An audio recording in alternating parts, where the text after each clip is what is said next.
Hey, what's going on? This is Rodney Melissa Evolving. I'm Rodney. I'm Melissa. So we have Lillo in the house with us today. Yeah. He's an actor, a movie star. We can see him in Bronx Tale, sometimes Ties and Renaissance Man. yes. Yeah. And in your states. What's going on, man? Thanks for being here with us. Yeah. You were born in Colombia, but raised by Italian parents. When did you find out you were adopted? I always knew that I was adopted, but I didn't know what it quite meant. Like I grew up with Italian parents, old school Italian. And I remember one day I got in trouble. My dad gave me a beating. And I remember my mom came into my room afterward. And I by no means want to say my dad was abusive. He wasn't at all. That's just the way things were done back in the day. So my mom came in my room, and I remember, she felt bad that I got hit or whatever. And she said something. She said, we're not your real parents. And I was going to Catholic school at the time. And, they teach you that Mary and Joseph are your parents. And, like all this stuff that I no longer believe, by the way. I no longer believe all of, the Catholic faith. I've come to, realize different things in my life. But this was back in the 80s. And I said, no, I know Mary and Joseph. My mom said, no. And then she told me, well, you were adopted and what that means. And then it was like, whoa. And then my whole life changed. Oh. Wow. Yeah, that's crazy. So have you ever been back to Colombia? No, I've never been back there. All right. Were you ever interested in meeting your birth parents? I had such great parents and such great family and such a great upbringing that it was never for reasons of maybe wanting something more. It was more maybe just to see the temperament and just to really see if anything, if there was if they genetically, got sick in some way, or cancer, was hereditary in my genes or whatever it may be. That kind of stuff I did want to know, because sometimes just making little decisions can save your life. So if you're more, and more well-informed, I think it's, you can make a better decision. That's really the only reason why I would have wanted to meet my biological parents. Makes a lot of sense. Yeah. I mean, this day and age, we know so much more about our health and our genetics and stuff, and we know how that affects us. So that makes a lot of sense. So how was growing up in the 80s? Growing up in the 80s was great, but real quick back to what we were just talking about. And another reason why I never really pressed to go meet them is my parents that raised me. Like I said, my dad passed away, but I have him.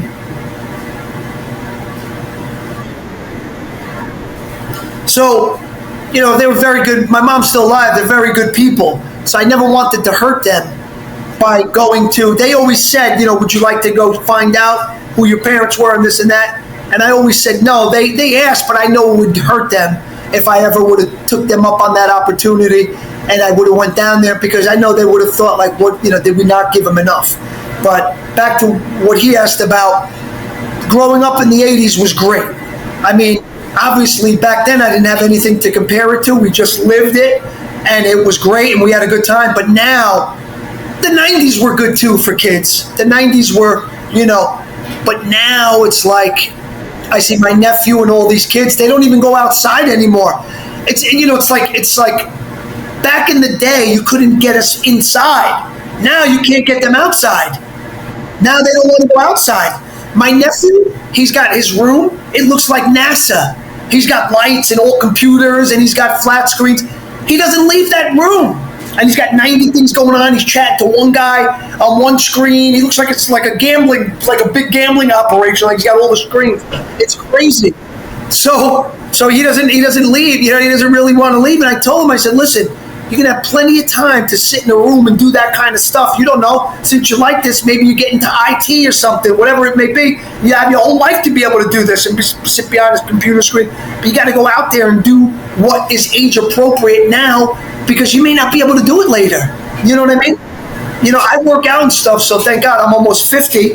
But, I can go out there, I can play. But, as time goes on, the harder all that becomes, and the desire to do so becomes less and less. So go do it. Go get hurt. Like these kids, like they need to get hurt. They need to fall and scrape their knee. It's like everything, they're protected from everything nowadays. I'm not saying that, obviously we live and we learn, and over time we saw that certain things may affect the child in a negative way and stuff like that. But I think some things children need to go through. Because like what doesn't kill you makes you stronger. It's about resilience. And only certain things are going to build that resilience. So you got to really go out there. Growing up in the 80s was great. I grew up on a street called Mansion Avenue. It was a dead end, and we were just such a close block, and we had so much fun. Every house there were kids right around my age, so we were playing like there was every season we were playing something. We had the best 4th of Julys. It was great. That's awesome. That's how it's supposed to be. That's life. Yeah. I love hearing about that. So what was it like growing up in an Italian household in New York? You grow up with Italians, and Italians are very ethnocentric. They a lot of times think the world revolves around them, revolves around Italians, and a lot of things that I was raised to think, and certain beliefs I came to find out later on are not true. I think that Italians are very set in their own ways with many things, and I don't know if a lot of the things that they are set in their ways about I any longer agree with. I'm not going to get into what it is. There's the positive and the negative. But, the food was great. We always had great parties, and everyone, it was all about family, so it was like with Italians, right? If your kid is a drug addict, they're not gonna try to help you. Not to say my parents, but Italians, what they would do instinctually and just culturally what they would do, because that kid would be perceived as an embarrassment in front of the rest of the family, where they're not going to help them. Where I've seen other cultures and other religions actually come together. It's inevitable. It's inevitable that maybe 1 out of 3 people in every culture, and whatever it may be, is going to become an addict of some sort. And I just think the way Italians handle that, or if I just think that was a big negative aspect in their culture. I just think just Italians, and whoever's like, you got to be open-minded. It's inevitable. Nobody chooses to be that way. But then when it happens, and you have to support, because support is the biggest reason why I was able to get out of that. My cousin Mario and I, we talk about it all the time, because he's sober as well, and it's because we got great parents and great support. You know what I mean? And if you don't have that family support, it's very hard to make it.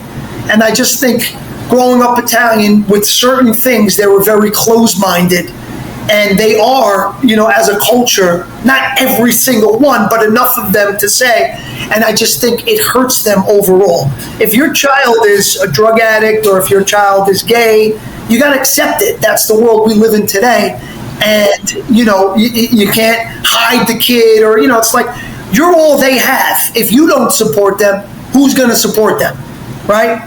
So that's the only thing, but, like I said, I've had very loving family. They supported me, which was why I was able to, get out of a very dark place. But I think overall, the Italian, I went to Italy. I think it's a beautiful country. I think it has many, many beautiful things about it.